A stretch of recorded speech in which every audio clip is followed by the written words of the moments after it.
get there. So a pretty slow day in terms of the voting for special votes today, but probably going to be really busy there tomorrow. All right, let's go to the Results Operations Centre. Frances is there, and I wonder where in the country she's going to be crossing to. Frances? I think, Peter, maybe the northwest. Let's do that. Collen Lemawane, our colleague, is in the northwest in Mahikeng. So, Collen, Rustenburg, that whole area, always one to watch, especially since Marikana. Just tell us what's been going on in the northwest thus far. Well, Francis, I can tell you that yesterday when I crossed live with Peter, he mentioned something very interesting, that there was calm before the storm in the ROC there. But I can tell you right now we are experiencing calm on the inside here at the Results Operations Center. But it's a little bit stormy outside because several pockets of resistance in as far as service delivery protests have been reported in this province. Just before we went on, we got an update that 7 people have been arrested near Taung, where they stormed the IEC offices and one voting station and confiscated the materials of the IEC officials there. And as we heard earlier, that Police Commissioner General Koza was here talking about the people's right to protest, but they're not supposed to interfere with the work of the IEC officials, and that constitutes a criminal offense. And also in Marinonyani in the northwest, residents, they have been up in arms since yesterday. Even this morning, there wasn't any calmness reported because St. Lely was reporting live there when they were burning tires on the road, saying that they are not taken seriously by government. They have actually been communicating with the mayor to come and address them, and she didn't. But when she went there, they said they wanted an undertaking by her that's written to ensure that every promise that was made regarding the construction of a road there, which is about 57 kilometers, be completed. Because they were even mentioning the figures that 230 million rand was budgeted for that road and another 100 million rand was paid, but nothing had happened. So they are so furious, and they even stopped the children from going to school, and a vehicle of the IEC was torched. And when we received a video, it was definitely confirmed that the residents were very angry. So there has been some activities of disruption of the special votes throughout the province. And I can tell you right now where we are, the IEC has actually been trying to grapple with the situation on how they're going to address residents who want to protest, and also want to know that given that they have communication with their local government, why is it that they are interfering with the work of the IEC and deterring other voters who want to participate in this election? So we want to talk about the timing of these protests so that we can get some analysis. And I have with me here Professor Andre Dovenachen, and he's here to tell us about the timing of these protests since yesterday, sir. Colin, yes, it is very interesting that it is more or less in the rural areas. We are talking about Ganyesa, we are talking about Ostrich, Bray, Kraaipan, and now also Taung.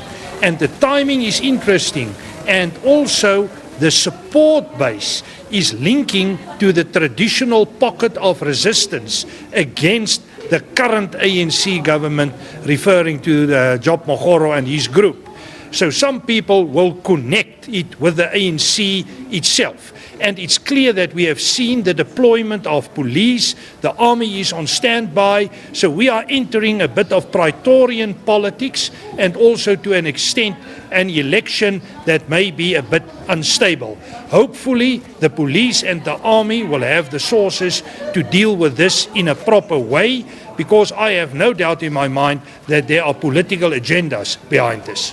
Why are people angry now? Where has this anger been all along? The anger was there all the time. The problem is, or the challenge for them is, at the moment the system is very vulnerable on the eve of an election, and it's the ideal time to use power in a destructive way to have an impact on the system. So it's more about timing than specific anger at a specific point in time. But this is the time of the end of term for all politicians who have been deployed to government. So if they're protesting now, who's going to listen to them? What if those people don't come back to office? Well, that is the point. There's a lot of uncertainty. And where there's uncertainty, there's normally conflict. And you can resolve conflict by making use of violence. And I have no doubt that many people are feeling their positions are threatened at the moment as a result of the election, but also as a result of a number of other factors. In a way, we are looking at a regime change in the future here in Northwest. And people are dissatisfied and uncertain with this. Let's talk about these angry voters as well as the voters who are saying that they are disgruntled and they're not going to vote. And we juxtapose that with those who don't know whether they should give a national vote to a different party and a provincial vote to another party. And I'll tell you why I'm asking you that. Well, I have no doubt that we are going to see more split votes during this election, as was the case in the past. The reason for that, people are uncertain. They will make a certain choice on a provincial level and maybe another choice on another level. But this is the positive part. There are also people working with negative energy, and that negative energy is channeled into service delivery protests, also forms of violence and instability, what we have seen in Kraipon and so on. And during election times, it seems as if the IEC is an important target because there's a lot of publicity involved in this.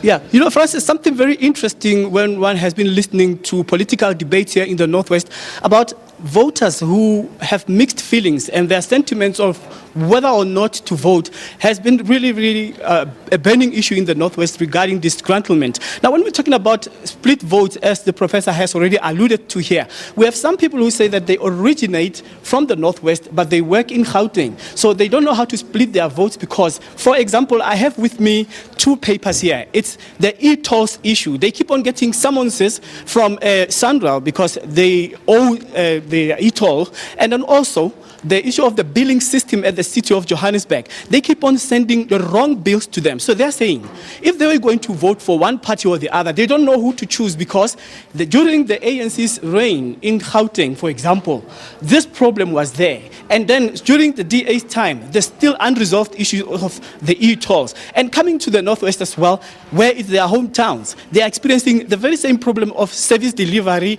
the problem with roads and so forth. So for a confused voter, what do you have to say about that? Well, I think you are quite right. The two scenarios is quite different. When you look at Gauteng, we are talking about predominantly an urban environment. When we're talking about Northwest, it's predominantly rural or a semi-urban type of environment. So therefore, people will find it difficult to not split their vote in some way or another.